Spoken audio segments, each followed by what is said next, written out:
Amanda from Pontes Books here with the chapter 14 fun fact for the Prince and the Pauper. Today's fun fact is another one that's kind of a small detail in the chapter, but one that I thought it was interesting to dive into. And that topic is different colors that people wear in different countries, kind of around the world throughout history, to represent mourning. So you can see purple roses in the picture. Purple is one of the colors that we'll cover, but there are many other colors that are used in different cultures and time periods as well. So in The Prince and the Pauper, as I kind of mentioned, purple is the color of mourning that we see. So we see the room was filled with courtiers clothed in purple mantles, the mourning color, and with noble servants of the monarch.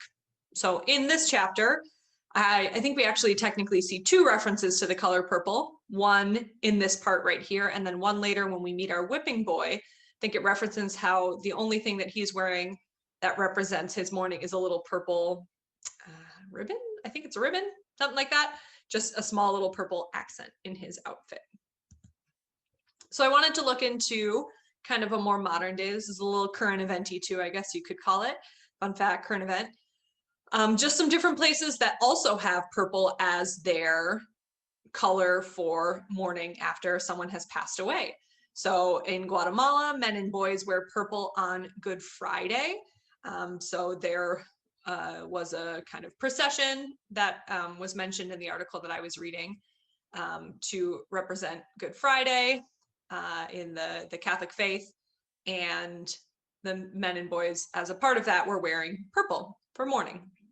Then in Brazil, Catholics, again, so a lot of purple kind of tied to the Catholic faith. Catholics wear purple alongside black at a funeral, and it can be considered unlucky to wear purple if you aren't attending a funeral, apparently. And then in Thailand, the color purple defines sorrow, and widows wear while they're mourning their spouse, but others wear black. So in a lot of these cases, we'll talk about the color black as well. Obviously, that's kind of, I think, what a lot of people in the US think of when it comes to mourning. Black is often alongside some of these other colors, and the colors also have other things that they're representing. So speaking of the color black, it is strongly associated with death and loss, especially in the Western part of the world. And that's believed to date back to Roman times. So that color being associated with loss and death goes back quite a long time. So then we see in Victorian England, kind of this idea of a widow wearing black. I don't know if this is the only thing it can be stemmed back to, but this is certainly one of the things that made it gain popularity for a widow to wear black. So she mourned the death of her husband, Prince Albert, for 40 years wearing black. And then that inspired other widows to wear black, but usually they would do that for 1 to 2 years after the death of their husbands. And in some countries, women wear black for the rest of their lives if their husband has passed away. And then other times, like a widower, so a husband who has lost his spouse, then will also wear black, but it's usually a shorter period of time. So then we also see the color white being used as a color to represent mourning. So in Australia, specifically indigenous parts of Australia, widows wear white mourning caps called copies that are made from plaster, and they'll wear those from 1 week to 6 months. Also in Eastern Asia, the white mourning clothes represent purity and rebirth.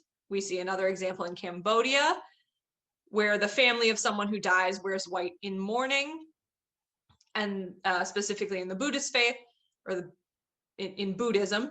And then in France, there's actually something called deuil blanc, meaning white mourning, which is specifically something that references when you're, mourning someone and you're associating that with the color white. So we see some examples. More out east, as it said, Western culture is a lot of times wearing black, but we do see a couple other examples in here as well. So we have the color red. Red symbolizes happiness, and in China symbolizes happiness, and it's actually forbidden at funerals. So that's not really a mourning color, but I wanted to just draw that one out because that's red in association with mourning. It's actually forbidden. Then we have South Africa. where red is a color of mourning representing the bloodshed of the apartheid era. And then Ghana, commonly reserved, the color red is commonly reserved for immediate family members, and other people would wear black. So to kind of make those immediate family members stand out after a death of a family member. And then we have the color gold. So the color gold in modern day context isn't really associated much with death, but in ancient Egypt, and this should kind of come as no surprise if you know anything about ancient Egypt, they were kind of obsessed with gold, and they believed that when you died, you kind of took everything that was with you in your tomb and your coffin with you into the eternal life, and that the all-powerful god Ra, one of the gods that the ancient Egyptians believed in, whose flesh was believed to be formed from gold, then you had that association with the all-powerful god Ra. And then a kind of more subdued color, we have gray. In Papua New Guinea, women would apply a light stone-colored clay to their skin after their husband's death. And they would also wear necklaces with loops of gray grass seeds, and they would have a whole bunch of them around their neck, and then they would remove one each day. And I forget how long the whole process typically takes, but when they get to their last necklace, then that's kind of the sign of the end of their mourning. And it's quite a lot. They have quite a lot of necklaces that they wear. So that's it for the different colors, kind of to focus on based on the things that I could find that are different colors of mourning. Hopefully you learned something. Have a good rest of your day.